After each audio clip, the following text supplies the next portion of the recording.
عثمان غازی نے اپنی وفات کے وقت اپنے بیٹے اورحان غازی کو اپنا جانشین مقرر کیا تھا۔ اورحان غازی کی عمر اس وقت تقریباً 52 سال تھی اور وہ فن سپاہ گیری میں عثمان غازی کی زیر نگرانی مہارت اور کمال حاصل کر چکے تھے۔ عثمان غازی کے دوسرے بیٹے علاؤ الدین نے اپنا تمام وقت علوم دنیا کی تحصیل میں صرف کیا تھا۔ تاہم عثمان غازی کی وفات کے بعد اورحان غازی نے سلطنت کو تقسیم کرنے پر آمادگی ظاہر کی، لیکن علاؤ الدین نے اس سے انکار کر دیا اور اورحان غازی کے اصرار پر صرف وزارت کا عہدہ قبول کیا۔ سلطنت عثمانیہ کا وزیر بننے کے بعد علاؤ الدین نے 3 چیزوں پر خاص طور پر توجہ دی: سکہ، لباس اور فوج۔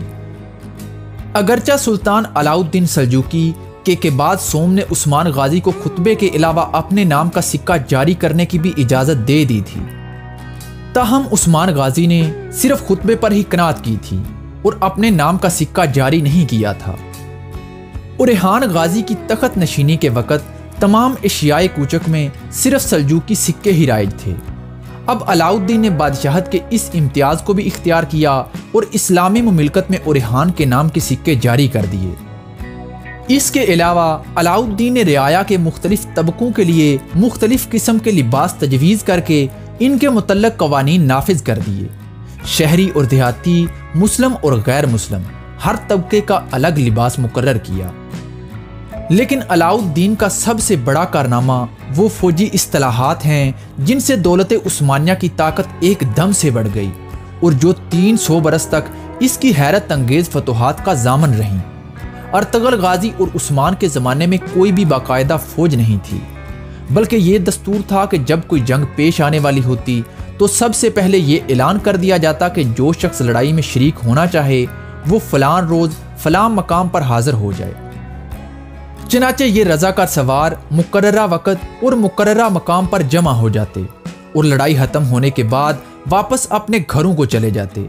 انہیں کوئی تنخواہ نہیں ملتی تھی، بلکہ جو مال غنیمت ہاتھ آتا وہی ان کی خدمت کا معاوضہ ہوتا تھا۔ ان کی کوئی مخصوص وردی بھی نہیں تھی۔ بے شک یہ سپاہی اعلیٰ درجے کے شاہ سوار ہوتے تھے اور مضبوطی کے ساتھ صف قائم کر کے ایک دیوار کی طرح میدان جنگ میں آگے بڑھتے تھے۔ عثمان غازی کے زمانے تک تو اس طریقے سے کام چلتا رہا، لیکن اس کے بعد سلطنت کی توسیع اور استحکام کے لیے یہ نظام ناکافی ثابت ہوا اور ایک باقاعدہ اور مستقل فوج کی ضرورت محسوس ہونے لگی۔ چنانچہ علاؤ الدین نے سلطنت عثمانیہ کا وزیر بننے کے بعد تنخواہ دار پیادوں کی ایک فوج مرتب کی جن کا نام پیادے تھا۔ ان پیادوں کی تنخواہیں بہت ہی زیادہ تھیں، لیکن اس کے قیام کو زیادہ روز نہ ہو پائے تھے کہ ان پیادوں میں اپنی قوت کا بے جا احساس پیدا ہو گیا اور ان کی سرکشی خود اورحان غازی کے لیے تشویش کا باعث ہونے لگی۔ چنانچہ اورحان غازی نے ان حالات کو دیکھتے ہوئے علاؤ الدین اور کارا خلیل سے مشورہ کیا۔ کارا خلیل جو بعد میں خیر الدین پاشا کے نام سے مشہور ہوئے، انہوں نے جو تجویز پیش کی اس نے نہ صرف پیادوں کی طرف سے مطمئن کر دیا بلکہ آئندہ 3 صدیوں کے لیے عثمانی فتوحات کی رفتار کو ایک سیلاب کی قوت عطا کی۔ کارا خلیل نے جو تجویز پیش کی تھی وہ یہ تھی کہ عیسائی جنگی قیدیوں میں سے 10-12 سال کے قوی اور ہونہار لڑکوں کی ایک تعداد منتخب کر کے اسلام میں داخل کی جائے اور پھر باقاعدہ فوجی تعلیم دے کر ان کی ایک مستقل فوج قائم کی جائے۔ اورحان غازی کو یہ رائے بڑی پسند آئی اور انہوں نے 1000 عیسائی لڑکوں کو منتخب کر کے انہیں فوجی تعلیم و تربیت دینی شروع کر دی۔ اس طرح ہر سال 1000 لڑکے چنے جاتے اور یہ سلسلہ 300 برس تک جاری رہا۔ جب کبھی 1000 لڑکوں کی یہ سالانہ تعداد ان لڑکوں سے پوری نہ ہو سکتی جو اس سال کی جنگ میں قیدی ہوئے تھے تو عیسائی رعایا کے لڑکوں سے یہ کمی پوری کر لی جاتی، لیکن سلطان محمد کے عہد حکومت میں یہ نظام بدل گیا۔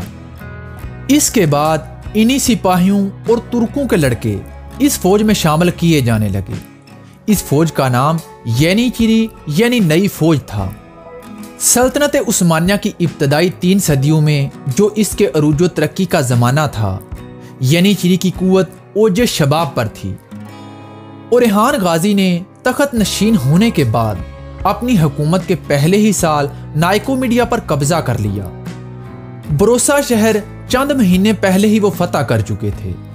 بازنطینی سلطنت کے ایشیائی مقبوضات میں سے اب صرف ایک ہی بڑا شہر نائسیا رہ گیا تھا، جو بازنطینیوں کے لیے بہت ہی اہم شہر تھا۔ اورحان غازی نے اس کا بھی محاصرہ کر لیا اور 1330 عیسوی میں اسے بھی فتح کر کے سلطنت عثمانیہ میں شامل کر لیا۔ 1333 عیسوی میں ریاست کراچی کے امیر کا انتقال ہو گیا۔ اس کے انتقال کے بعد اس کے بیٹوں میں خانہ جنگی شروع ہو گئی۔ اس خانہ جنگی کا فائدہ اٹھاتے ہوئے اورحان غازی نے کراچی پر حملہ کیا اور اس کو بھی سلطنت عثمانیہ میں شامل کر لیا۔ اس کے بعد اورحان غازی نے اناطولیہ کے شمال مغربی گوشے کی چند چھوٹی چھوٹی ترکی ریاستوں پر حملے کیے اور انہیں بھی اپنے مقبوضات میں شامل کر لیا۔ کراچی اور دوسری ترکی ریاستوں کی آبادی زیادہ تر ترکوں پر مشتمل تھی، لیکن ساحلی علاقوں میں ایک خاصی تعداد یونانیوں کی بھی تھی، جنہوں نے بروسا اور نائسیا کے اکثر باشندوں کی طرح اسلام قبول کر لیا۔ ان فتوحات کے بعد تقریباً 20 سال تک کسی جنگ کی نوبت نہیں آئی اور اورحان غازی پوری توجہ کے ساتھ ملکی اور فوجی آئین کی تنظیم اور تکمیل میں مصروف رہے۔ انہوں نے تمام ملک میں امن و امان قائم کیا اور مسجدیں، مدرسے اور رفاہ عامہ کی مختلف شاندار عمارتیں تعمیر کروائیں۔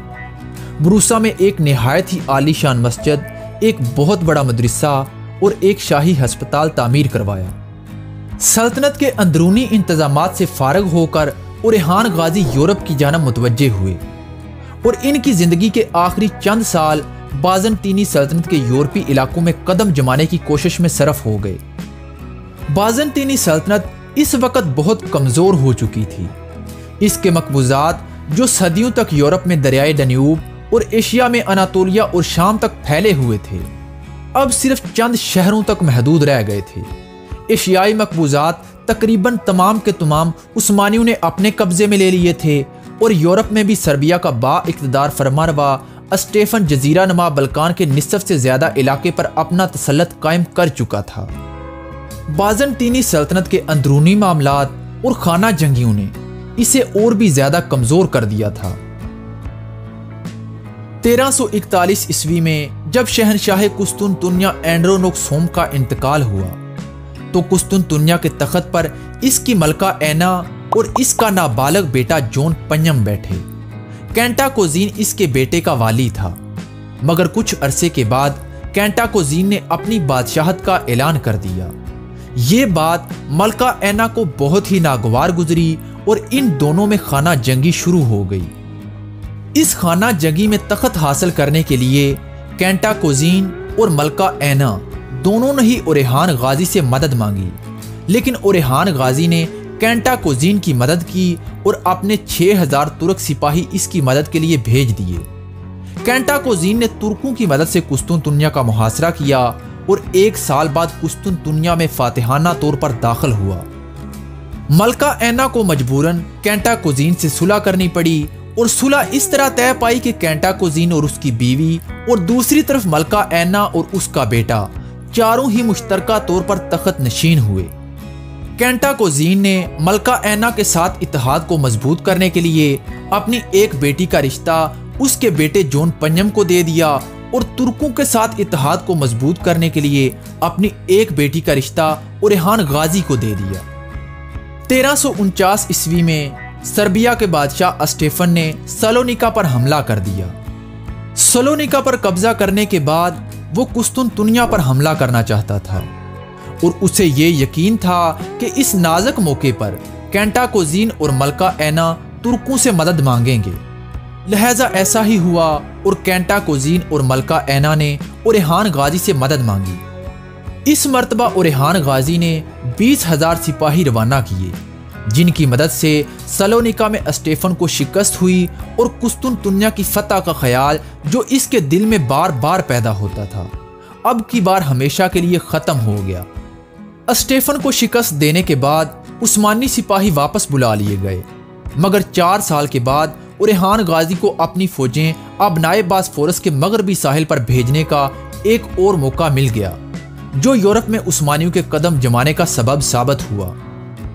وہ اس طرح کہ کینٹاکوزین تخت و تاج میں زیادہ دیر تک ملکہ اینا اور اس کے بیٹے جون پنجم کو برداشت نہ کر سکا اور 1353 عیسوی میں اس نے حکومت کے تمام اختیارات اپنے ہاتھ میں لینے چاہے، لیکن جون پنجم کی شدید مخالفت کی وجہ سے خانہ جنگی شروع ہو گئی۔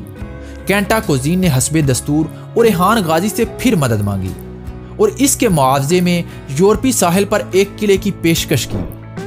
اورحان غازی نے اپنے بڑے بیٹے سلیمان پاشا کی سرکردگی میں 20,000 سپاہی روانہ کیے، جن کی مدد سے کینٹا کوزین نے جون پنجم کو شکست دی اور قسطنطنیہ کے تخت پر قبضہ جما لیا۔ سلیمان پاشا نے حسب معاہدہ قلعہ تزیم پر قبضہ کر کے عثمانی دستے متعین کر دیے۔ اس کے چند ہی دنوں بعد تھریس میں زلزلہ آیا، جس سے بہت سارے شہروں کو نقصان ہوا اور ان کی دیواریں گر گئیں۔ اس موقع سے فائدہ اٹھا کر سلیمان پاشا نے آگے بڑھ کر گیلی پولی کے قلعے پر قبضہ جما لیا۔ اس کے بعد انہوں نے تھریس کے چند مقامات اور فتح کیے اور بہت سے ترکوں اور عربوں کو لا کر ان مقبوضات میں آباد کر دیا۔ گیلی پولی کی فتح سے ترکوں کی تاریخ کا ایک نیا دور شروع ہوا۔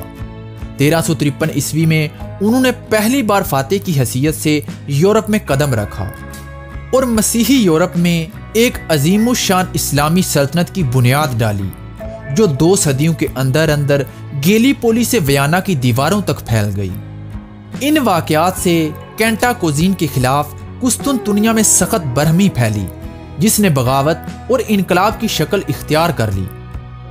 ہر کوئی کینٹا کوزین پر غداری وطن کا الزام عائد کرتا تھا اور اسی کو ترکوں کو یورپ میں لانے کا ذمہ دار ٹھہراتا تھا۔